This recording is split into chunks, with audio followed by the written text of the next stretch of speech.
L'Afrique est à la croisée des chemins.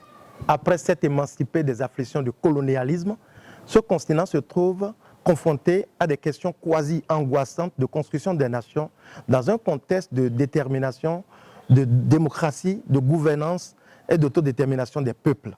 Les nations titubent devant les déficits fiscaux. Les pratiques de mauvaise gouvernance ont coûté le prix considérable de prospérité économique et de ressources humaines au continent. Face à ces défis urgents, la jeunesse africaine se trouve à la fois victime et agent de changement. N'est-ce pas cette motivation qui a amené le président de la République sénégalaise, ce grand pays de l'Afrique de l'Ouest, à prendre la solennelle décision historique qu'inédite en reportant la présidentielle du 26 février 2024. Décryptage, éclairage, bonjour l'Afrique, c'est le titre de cette rubrique qui portera une lumière sur les points d'ombre que peut encore porter cette décision du président de la République sénégalaise, Macky Sall. Pour la date du 3 février 2024, l'histoire politique du Sénégal retiendra un seul mot, démocratie.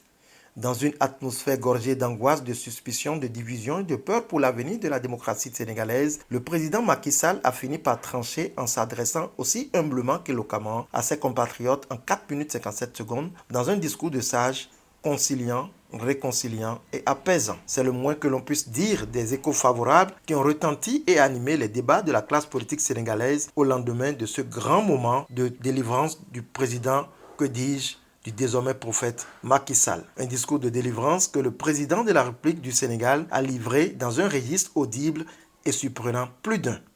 Alors qu'il porte encore les stigmates des violences de mars 2021 et de juin 2023, notre pays ne peut se permettre une nouvelle crise.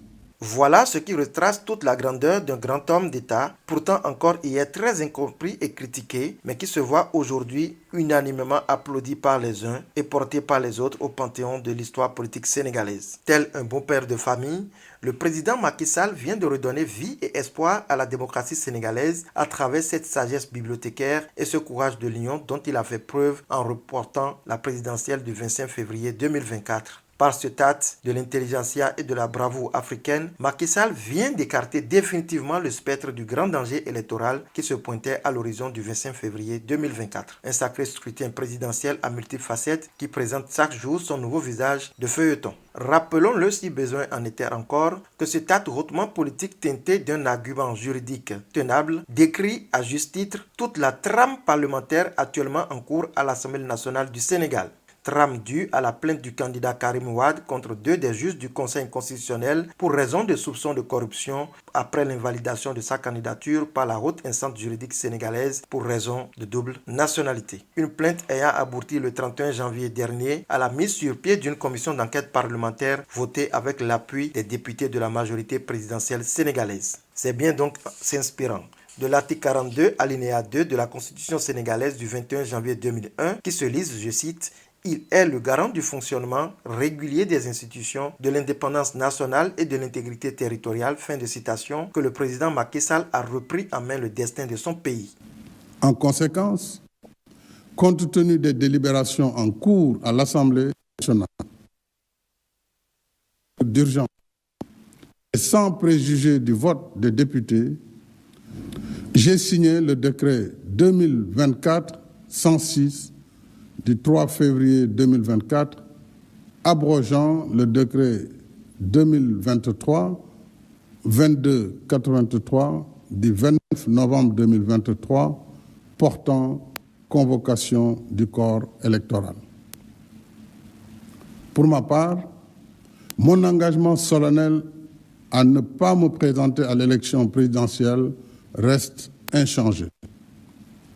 Enfin, j'engagerai un dialogue national ouvert afin de réunir les conditions d'une élection libre, transparente et inclusive dans un Sénégal apaisé et réconcilié. Un dialogue national qui présage d'un réaménagement du calendrier électoral qui certes ne préjudiciera point les dispositions constitutionnelles incidentes en vigueur, mais qui remet, à bien en croire, tous les compteurs déjà actifs et décomptants à zéro, puisque la prochaine date de la présidentielle sénégalaise ne sera fixée qu'après ces assises nationales qui s'avèrent aux yeux du chef de l'État sénégalais la condition sine qua non garantissant une élection présidentielle libre, transparente, inclusive dans un Sénégal apaisé et réconcilié. Un dialogue national qui bâtira à coup sûr et en toute évidence un compromis inclusif, conciliant et dynamique au grand bonheur de la démocratie sénégalaise. Pour l'heure, ce qui reste nettement saisissable aux yeux de tous, dans l'esprit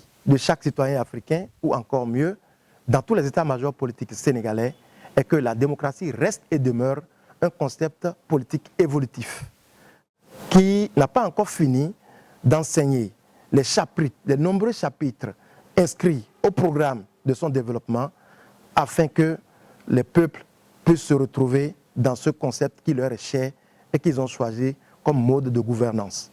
La démocratie sénégalaise bat-elle de l'aile? Je crois que non. La démocratie sénégalaise avance-t-elle? Je crois que oui. C'est la seule réponse que nous pouvons encore apporter à cette décision historique du président Macky Sall. Merci de nous avoir suivis et à très bientôt pour un nouveau numéro de Bonjour l'Afrique.